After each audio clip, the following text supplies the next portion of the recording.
Okay, in today's episode, we're down in Jerez and we make a little bit of a stuff up on the long lap penalty and we claw our way back through to a solid podium. So stick around, like, share and subscribe. Let's jump straight into this one and see us claw our way back to a podium finish. Okay, so we're down here for the 5th round and the 5th episode. We've been doing okay. It was 24th to 4th to 7th. So we've got some good runs here so far. And there was a good run in Qatar as well. So let's see if we can also maintain that momentum here in Jerez. How do they say it? The Spanish de la Frontera or something. Anyway, let's jump down into qualifying. And we obviously had to make our way through Q1. So we've managed to put ourselves into a position that we can get through to the top half of qualifying. So this is the fastest lap that I managed to do in the Q1 session. So I'm editing this down a bit to make it a little bit more viewable, a bit more of the race involved, and can do some sort of separate setup videos as well, which I'm looking at possibly doing individual, sort of using the MotoGP Academy setup to do individual videos on each track, sort of like a MotoGP A to Z kind of thing. Let me know if you're going to be interested in that, which I'll just sort of talk more about the track and the sort of guide with the tracks, not necessarily the full setups, because I don't actually really run any setups. Ironically enough, I just sort of tend to stay around base setups. I did try a little bit of setups with the Honda in the GP24 career mode, which pretty much allowed us to get a bit more stability in the corner with the Honda, the RCV213V. But anyway, we're 2 seconds ahead in the 3rd sector, coming into the final sector of Jerez here. Doing a pretty good lap. Let's see if we can maintain the momentum, see where it puts us on realistic time, because there are quite a few red helmets happening around the circuit at the moment. So let's see, as we put the power on, click through the gears down this short front straight, do a 1:44.469, so that puts us 2.8 seconds clear, and that has managed to solidify us and get ourselves through to the top qualifying. So now we're going to be putting in our best lap here in Q2. We're currently sitting in 18th. We've got to get ourselves up to, I'd like to be on the front row. Top 2 rows at a minimum would be okay, as we're following Yamanaka here with just under 4 minutes to go, coming through the fast turn 4 into this little tiny back straight. We're 0.2 off the fastest time of Rueda with a 1:45.124. Come out of Cedo Pond's corner down to sort of the longest straight we have here in Jerez. We're not really getting any slipstream from the riders ahead here, which could be quite important for these little Moto3 machines. Whoa, big wiggle on the rear there. The rear just was not settled going into the Dani Pedrosa corner of turn 6. Flick into turn 7, it can get a little bit tricky here. You can sometimes catch yourself out, but it's all key in this sector to maintain really good mid-corner speed. That's where you're going to make up a lot of time through turn 8, the Jorge Martinez Aspar corner. The bike still isn't fully sitting as stable as we would like it to going through these corners now. 0.3 off Rueda's time, so there's room for improvement, but it's not too bad either. Come through this final sector now. Really looking to put the power down. Oh, a little bit twitchy again. The rear's just a bit twitchy into the final hairpin there. Get back on the power. Let's see where it puts us. But unfortunately, that did not stand. We've gone down to 5th position, and it's in the very late stages of this qualifying session. We're still following Yamanaka. Yamanaka is in front of us, actually, so we're trying to chase him for grid position, but we are in the top 2 rows just, but there is time to be made here. As you can see, we're going about 2 tenths faster than our previous time, and we are faster than Rueda in that first sector. If we can stick with Yamanaka here, we might be able to get a bit of slipstream, give ourselves a little bit more time as we try and get into the slipstream of Yamanaka. It is going to give us a little bit of a boost here. So we might have played our cards just right.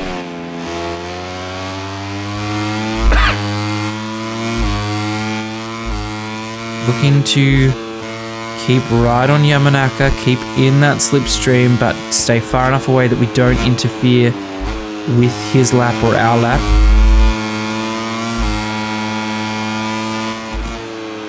We're now into the Agno Nieto corner. Angel Nieto corner. Not even going to have a go at that one, turn 10. Oh, we've got a little bit roughed up on the curbs. It's going to lose us a lot of time. We're still faster, so we could still make some time. Yamanaka! Oh, we've gone straight into the back of Yamanaka. That long lap penalty, double long lap penalty to be served for us there, and we stay in 5th, unfortunately. So we could have been on 3rd, I would say. But Yamanaka, I don't know what he did. He was obviously slowing up to go into the pits, but he didn't pull over. So that's what we have to deal with here. Both medium and medium tire combination. Let's jump straight into the race. And let's jump onto a camera view for something a bit different for lap 1. So we're going around the outside there of...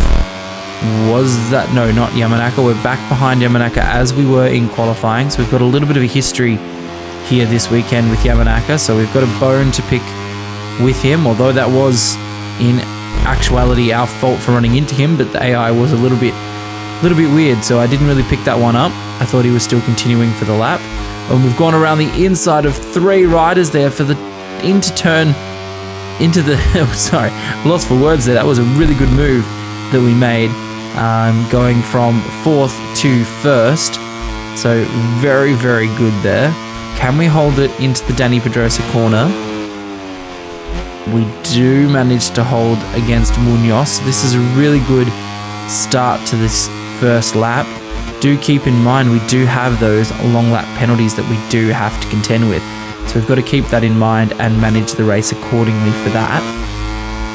Which is going to be a question of, do we try and bolt and really split the field and try and do those penalties as late as possible? Or do we try and get them out of the way early and give ourselves a really good ability to fight for the positions towards the back of the podium, possibly, if our pace is good enough? So we do have to contend with doing that. You know what? I think we're going to go for the long lap penalty here. Let's give it a crack. Let's get it out of the way early. Whoa, we've stuffed that one up tremendously and gone off into the kitty litter. And that has lost us a lot of time. And we still have 2 long lap penalties to serve within 3 laps. So this is a big change to how we were looking to run the not the championship here, run the race. The championship's a long game. This is only the race in Jerez, round 5. Oh, the rear stepped out a little bit there. We've got to be careful of that. We're trying to now get back on the tail of Jerez. Okay, we've got a race. A track limits warning for going over the curb there onto the green, as you should. Let's see if we can get behind these 2 KTMs, get a little bit of slipstream, and see if we can make a move down into turn 6 of the Dani Pedrosa corner. We're not close enough. I'm going to be able to get anything in the switchback in this tail end of the circuit. Whoa, looks like Yamanaka. Was that Yamanaka? Yamanaka. No, Rueda. That was Rueda. Rueda has gone down. Okay, so that's a big mix-up. He was the strong favourite coming into the race here from the qualifying sessions.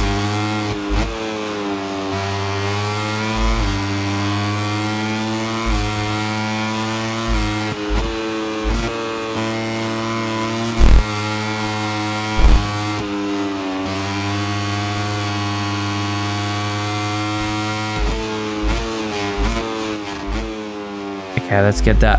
Whoa, the rear twitched. We've got to go now. We've got to get these long lap penalties out of the way. That's one of them served.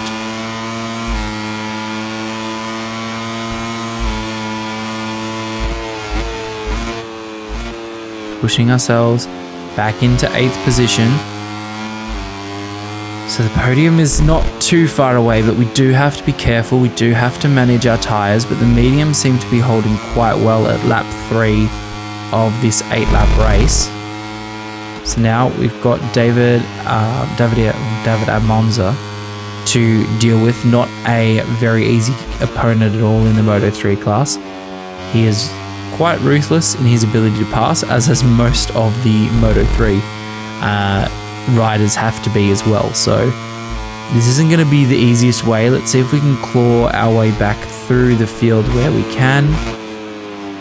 Try and carry that corner speed through the Dani Pedrosa corner. Had a twitch on the rear there. It's going to lose us drive on exit. But the most important thing is we don't want to get too desperate. We don't want to throw away any of these points. These could be valuable points in a championship context. We're still doing really well with our race objective of finishing in front of our teammate, so that's still going along well. Oh, just a little bit deep there. We're going to lose some drive on this mini straight into the final corners of this Jerez lap.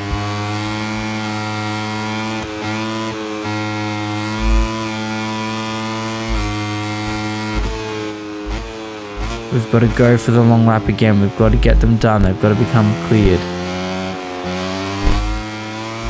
We only dropped 2 positions there, so not 2, oh no, 3 positions there. That's not too bad. Now we're at half race distance, so we've got the ability to claw our way back to the front here.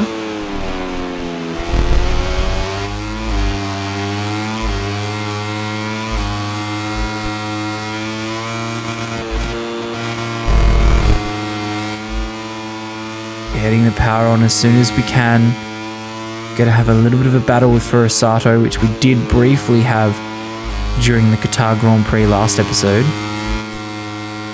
We've got through there on the fellow Honda rider. Coming up on a New Zealand rider here.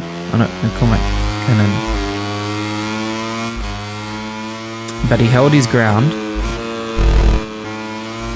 This is a good little battle that's going on here, but it is costing us. We are wanting to move further and closer to the top of the field.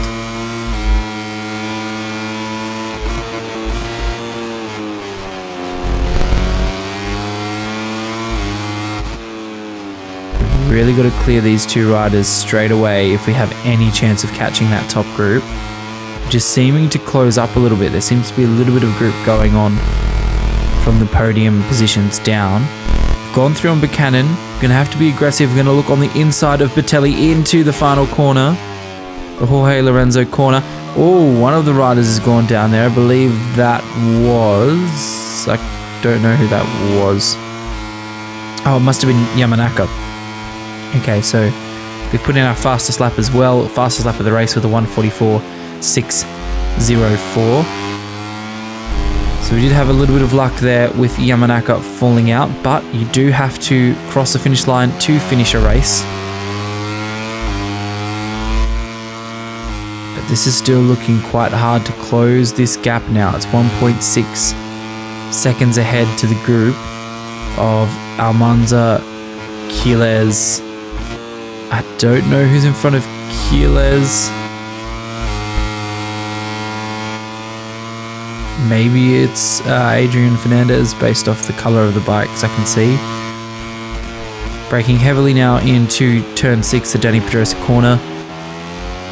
Seeing what we can do, seeing how we can make this work and push ourselves to come as close as we can to those podium positions, or as close as we can get to the podium would be ideal realistically.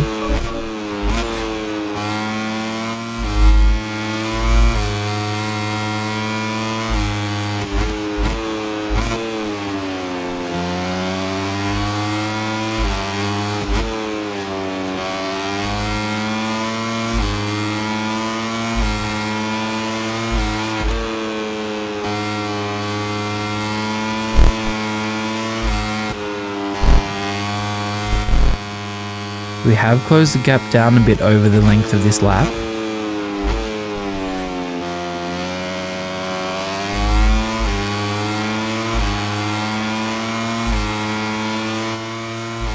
So we are closing that gap, but do we have enough time to get back to the podium? The leader, Munoz, is 4.5 seconds ahead.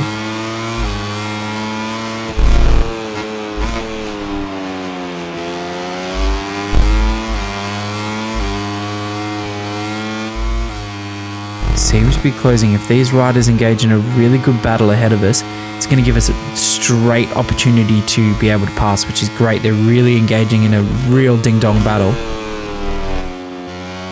And we're just able to eat up that time because we've got the clean air, although they will have the advantage of slipstream down these sort of mini straights.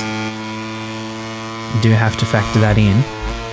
But if they're all battling with each other, whoa, that was a real deep lunge that we took there on the brakes, which was good because it's made up time. We're closing on these three that are battling for fourth position. Is it fourth position? No, it must be. No, it is fourth position.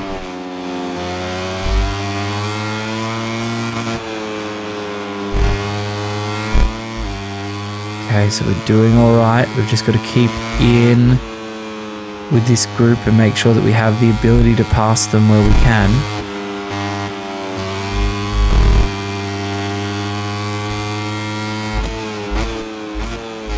Deep on the brakes. Oh, and Ralston has gone down. That's giving us another opportunity to step closer towards the podium here. And enough to take advantage to get around Almanza while that all happened. And we did a fastest lap of a 1:44. No, I think it must have been a personal best probably. Anyway, let's switch across to the helicopter view. Oh, we've just hit the curb there. We've lost a huge chunk of time on the ones ahead of us. It's going to let Almanza briefly try and nudge his way through. We managed to just hold him off.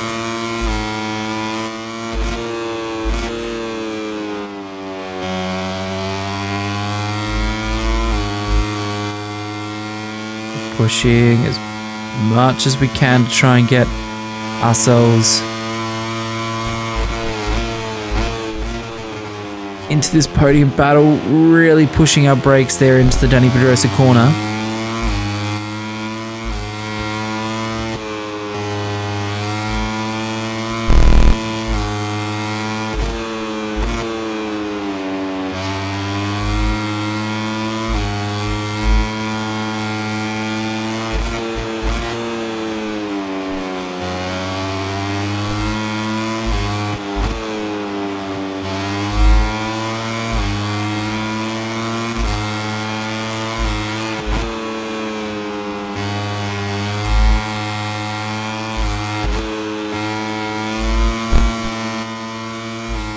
Go. We're looking on a move on Jerez around the outside into the Lorenzo corner. That was quite brave. But we've put ourselves in an absolutely good position to be battling with Fernandez on the final lap for the podium. Here we go into turn one on the brakes. We're rubbing paint there, absolutely bar bashing. But we managed to edge Fernandez out of the way and we get ourselves into third position. Piqueras is 2.5 up the road. Don't think we're going to be able to catch Piqueras, but we do need to defend this position from Fernandez. He is looking to get this podium back and we're looking to solidify it with a podium.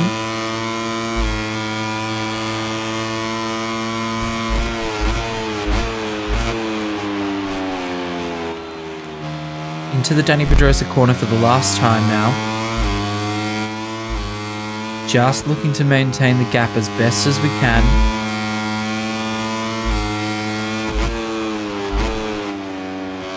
Oh, we've gone a bit deep into the Aspar corner. They're right on our tail. We have to be very careful here. do not want to lose this podium, and I have a feeling like Jerez and Almanza will be right there.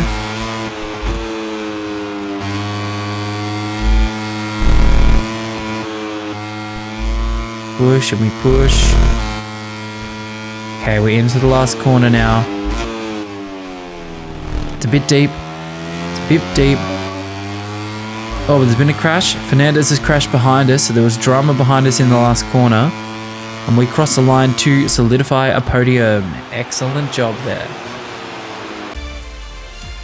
Okay, so we finished in third. Jerez fourth. Almanza fifth. Munoz first. Becerra second. So that's going to do us some good for our overall fight in the championship. In fact, it puts us up to second in the championship behind Adrian Fernandez, who had a crash in that last corner there. Teams championship, we are sitting in third. So that was quite good. If you enjoyed this one, guys, make sure to give it a thumbs up, hit the subscribe button, share it with others that you know like this sort of content, and make sure to check out the other content here on the channel as well. I have not really been able to do Ride 5 content as I've been quite busy, but I do want to get back to doing that. But I wonder if there's another ride game in development. It's been a little bit of time, and it feels like it would not go astray to have an announcement about Ride 5 at this stage. Okay, so we've boosted our reputation there, putting us well and truly on the path to look for a Moto2 ride next season. What have we got here? We've got some new rivalries forming. Let's see what direction we're going to go with. Finish in front of a Fernandez in the standings. Finish in front of Rueda in the standings is the prestige one. Fernandez's development and rivalry is with Batelli. A few things to consider, but I think we're going to go with Rueda. Okay, this is a debrief, so this is kind of cool addition to this game. I don't know how much of an effect it does have on the rideability of the bike, but we will figure that out as we go along. So the track engineer is asking for the feeling on the track. Last time we focused on the frame. What would you like to discuss today? The feeling on track was different. I think it would be a good idea to look further into developing the frame. Developing the engine is the way to go. So frame or engine is sort of the two options that we have here. Pros and cons to both, really, but I still feel like the bike was a little bit unsettled in the corners, so I'm leaning more towards the frame. But you know what? Let's give us a little bit more juice and I can ride around the other problems. So you said you had issues with throttle control at Termas. The throttle control is still the principal target, so it gives us a better direction.